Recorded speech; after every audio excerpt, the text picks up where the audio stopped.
Hello বন্ধুরা, আজকে আমি বানাবো ম্যাঙ্গো পুডিং। পাকা আমের সব রেসিপির মধ্যে এই ম্যাঙ্গো পুডিং আমার কিন্তু সব থেকে বেশি প্রিয়। ম্যাঙ্গো পুডিং বানানোর জন্য আমি এখানে দুটো আম নিয়ে নিয়েছি। এবার এগুলোর আমি পাল্পটা বার করে নেব। তোমরা যে কোনো পদ্ধতিতেই পাল্পটা বার করে নিতে পারো।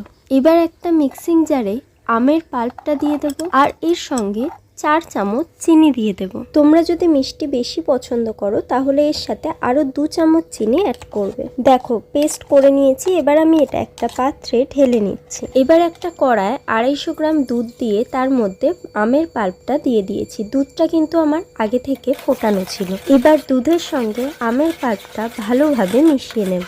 আমি এখানে দুটো আম নিয়েছি, সেহেতু 250 গ্রাম দুধ নিয়েছি। তোমরা যদি আম বেশি নাও তাহলে কিন্তু দুধের পরিমাণটাও বাড়াতে হবে। মিশ্রণটা একটু ঘন হয়ে গেলে এর মধ্যে 1 চামচ জিলেটিন পাউডার দিয়ে দেব।